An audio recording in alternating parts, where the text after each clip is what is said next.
से कहती, शोभा तैयारी करो, कर हमें अपनी देवरानी को देखने के लिए जाना है।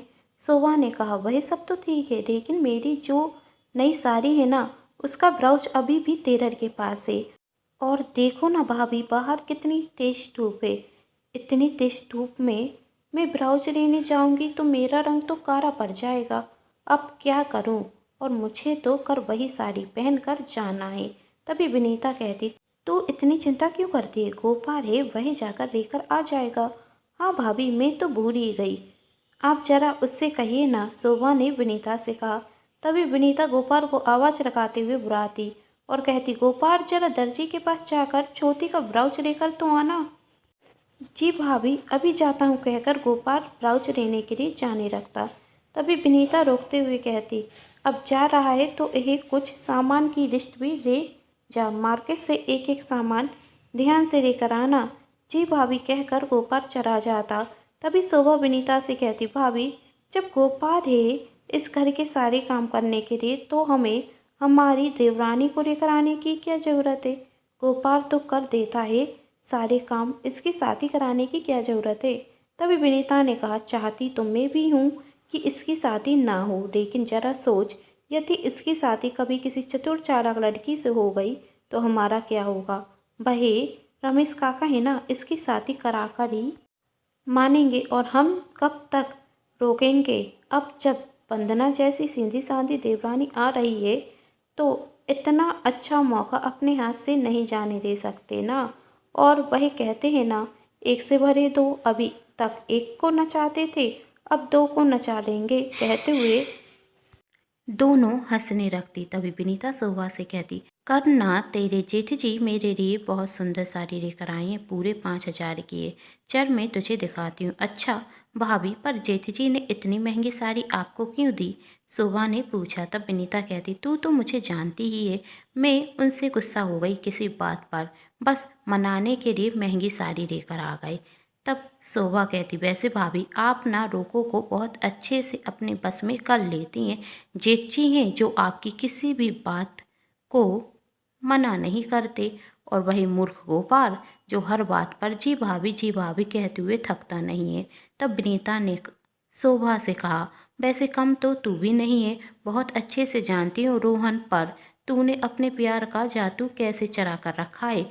वही भी तो तेरे लिए महंगे महंगे तोहफे लेकर आता रहता है, लेकिन तू मुझे कभी दिखाती कहाँ है? अरे भाभी ऐसा कुछ नहीं है, शोभा ने हिचकिचाते हुए कहा। तब विनीता कहती, अब जाने दे, बहाने मत बना और मेरे साथ मेरे कमरे में चल, तुझे मैं अपनी नई साड़ी दिखाती हूँ। तब शोभा ने कहा, लेकिन भाभी अभी टाइम कहाँ है, रात के खाने की भी तो तैयारी करनी है। तब विनीता ने कहा, तू भी ना मूर्ख है, हम कब रात का खाना बनाते हैं? गोपाल है ना, वही बना देगा। लेकिन भाभी वही तो मार्केट गया हुआ है, उसे तो मार्केट से आने में टाइम लगेगा। शोभा कहती। तब विनीता ने कहा, उसकी चिंता तू मत कर और तू मेरे साथ मेरे कमरे में चल। विनीता शोभा को अपने कमरे में लेकर जाती और अपनी 5,000 रुपये की साड़ी दिखाते हुए कहती, देख शोभा कितनी सुंदर लग रही है ना?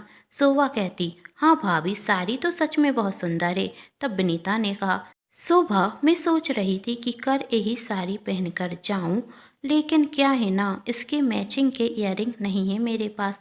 मुझे याद है तेरे पास इसके मैचिंग के इयररिंग है, तो तुम मुझे दे देना। तब शोभा मन में सोचती, अच्छा भाभी इसलिए आप उतावली हो रही थी मुझे साड़ी दिखाने के लिए कि आप वही महंगे वाले इयररिंग लेना चाहती हैं, लेकिन मैं भी इतनी आसानी से नहीं देने वाली।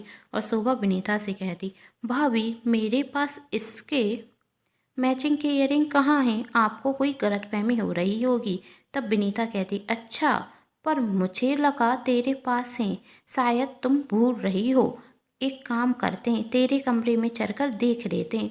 तब शोभा ने मन में सोचा, अभी तो सिर्फ एक जोड़ी इयररिंग ही देने पड़ रहे हैं, यदि भाभी मेरे साथ मेरे कमरे में चली गई और मेरी ज्वेलरी देख ली तो ना जाने क्या क्या ले लेंगी। और शोभा कहती, भाभी मुझे याद आ गया, वही इयररिंग ना मैंने संभाल कर रखे हैं, अभी अपने कमरे में से लाती हूँ।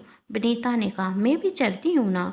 तब शोभा कहती, भाभी आप परेशान क्यों होती हैं, मैं अभी लाई ना। शोभा इयररिंग लेने के लिए चली जाती और विनीता मन में कहती, देवरानी जी हर किसी के सामने होशियारी दिखा लेना, पर मुझसे नहीं। तुम जिस स्कूल में पढ़ती हो ना, वहाँ की मैं टीचर हूँ। शोभा अपने कमरे में से वह इयररिंग लाकर अपनी जेठानी को दे देती और मन ही मन सोचती, कभी अपना तो कोई सामान देती नहीं और जब देखो मेरे सामान पर नियत डालती रहती हैं।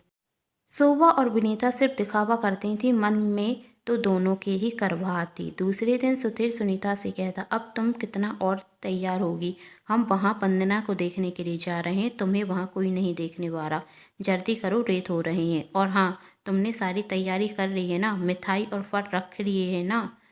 तभी विनीता ने कहा, उसकी क्या ज़रूरत है। सुधीर ने कहा, क्या खाली हाथ जाएंगे लड़की देखने के लिए। अच्छा ठीक है, अभी गोपाल से कहती हूँ, वही जाकर लेकर आ जाएगा।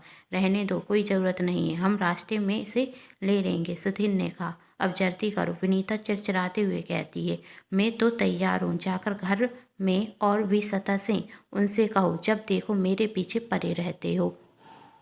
सुधीर ने रोहन को आवाज़ लगाई, रोहन जल्दी करो। तब रोहन कहता, भैया मैं तो तैयार हूँ, लेकिन शोभा को भी टाइम लग रहा है, ये दोनों ना जाने क्या करती रहती हैं। सुधीर ने बड़बड़ाते हुए कहा, अच्छा गोपाल को तो जाकर देख तैयार हुआ या नहीं। तभी वहाँ रमेश काका आते और कहते, बेटा अभी तक तैयार नहीं हुए, जल्दी करो। लड़की वालों का मेरे पास कितनी बार फ़ोन आ चुका है, पूछ रहे हैं लड़के वाले कब तक आ रहे हैं।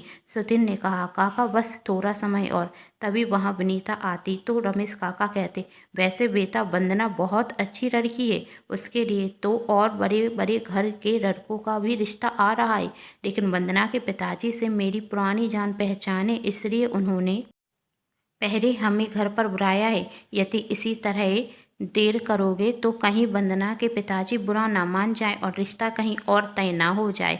वैसे कोई चिंता की बात नहीं है, गोपाल के लिए भी एक से एक लड़कियों के रिश्ते आएंगे। तभी विनीता मन में सोचती, नहीं यह रिश्ता तो मैं अपने हाथ से जाने नहीं दे सकती, और लड़कियों के रिश्ते तो आएंगे पर इसकी तरह मिलना आज के टाइम में मुश्किल है। और विनीता कहती, अरे काका जी आप क्या कह रहे हैं, हम सब तैयार हैं, चलो चलो जल्दी चढ़कर गाड़ी में बैठो।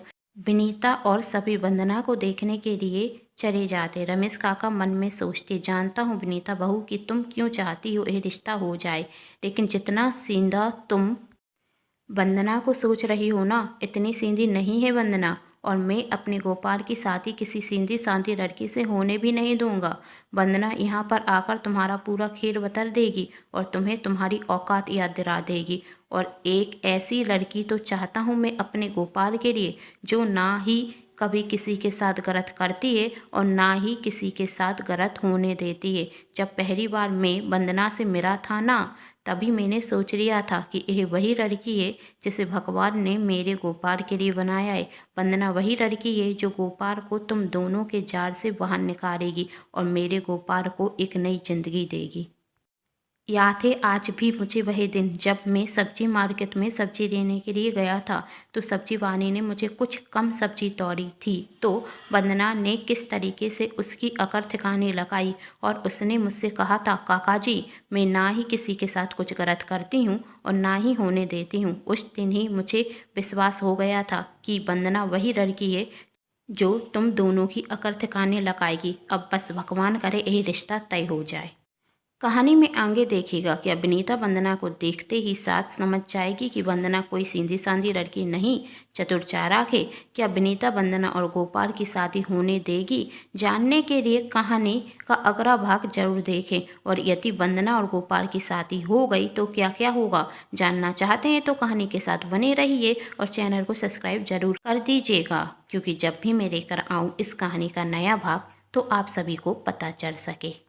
यदि आप सभी को ये कहानी पसंद आ रही है तो अपनों के साथ शेयर कर दीजिएगा, मुझे नीचे कमेंट बॉक्स में बताना बिल्कुल ना भूलें, और कहानी को लाइक भी ज़रूर कर दीजिएगा और चैनल को तो सब्सक्राइब कर ही दीजिएगा। Thanks for watching.